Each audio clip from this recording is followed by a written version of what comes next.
Wato abokina Kamalu. Ina jin ka mutumi. Ni fa rufe shagon nan zan yi gaba daya. Kai mun daidai mutumi na. Ka san me yasa? A'a. Ba fa ta yanda za a ce wai ba za a karɓi tsofaffin kuɗi ba. Sai dai sabo kuma ga sabon nan bai wadata ba gaskiya ni rufewa zan. To in baka labari mana. Ina jin ka. Yanzu ka san kwana nawa mai shagon can bai bude ba? A'a. Yau satun sa uku bai bude ba. Ga wannan makocin naka shi ma bai fito ba. Ai kai mun daidai kai ka karba kai ma duk wanda ya kama kawai baka sabo in ma bai da sabon yi ma taransifa. Allah wallahi. Ai transfer ce ita ma yanzu ta zama ba network. Yo duk da haka ne amma a gwade ma ko kuma mutum ya baka wani abin ka rike. Kasuwanci yanzu ba a yin sa da irin wannan abin. Eh a zo a cuce ka. Yanzu mutum ya ce ka ma kuɗi kuma ya san ba karba ake yi ba. Gaskiya ne. Yasa nake son ka ringa bani shawara. Ai shine wannan cin da kuɗin da aka cutar ma akai ina gaya ma. Ka je duk wanda izo siyayya ima taransifa ko kuma i baka sabo shine.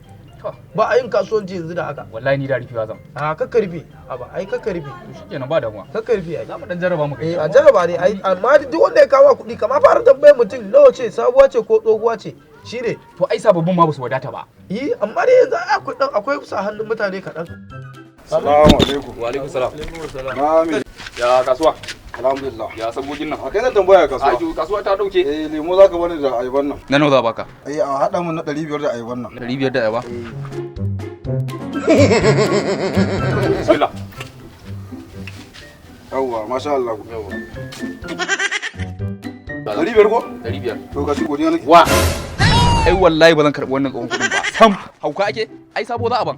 A'a ni ba ni da sabo. An bugo sababbin kuɗi ka dauki tsoho ka bani. Kai baka da labarin yau Buhari zai zaka Kano bai ce a cigaba da karba? Buhari, ai ba ruwana da wani Buhari. Buhari ne ya zo sai a waje na. To ita ce da ni yanzu ya zai. Ko akan bonus dan haka ya kuri kansa. To wallahi ba zan karba ba. To ya zai? Sabo za ka ban. A'a. Wallahi wannan ce da ni. Wallahi ka ban. In zaka ansa. Wallahi Allah ya ka ban. Ba Ka ga gida. A dan tsaya mana. Dan tsaya me haka? Haba. Kai ka san me gida ba a karɓa kuɗin nan ya za ka zo ka bashi wannan kuɗin? Haba. Wannan ai ba rayuwa bace To ba. ai kenan na ya daidai. Hauka ake? Na faɗa. Wallahi na kuɗin ka wallahi kai ya za ka bashi Ba za ka ban ba? Na ta daya. Wallahi Allah ya salam ma. ya za ka mai Allah ya sa kafin ka fi? Wallahi Allah ya salam bai. A to in haka ne ai kasuwancin naka duk sai ka karar da kuɗin naka ko Allah ya sa za ka rike mai? Ai bai kamata ko ka rike mai Allah ya sa ba. Ni rufewa zan wallahi. Ai rike shi za ka yi ya ba kuɗin ka ko imataran su ba 50 bace ba imataran su ba ta mana. To ai baka sani ba. Din me irin wannan sana'a ba a san shi da rigima. Amma dai wannan ai ba rigima bane neman haƙƙin ka ne ai. Ai bai kamata a ce haƙƙin ka yake an ce ka je ka nemo shi. Kai kuma kaga fa haka ne ba. Ai yare latsa ka yi ai. Anya ba zan bi shi ba kuwa. Bishi na gida da kawai ka bi ka je ka nemo kuɗin ka da Allah.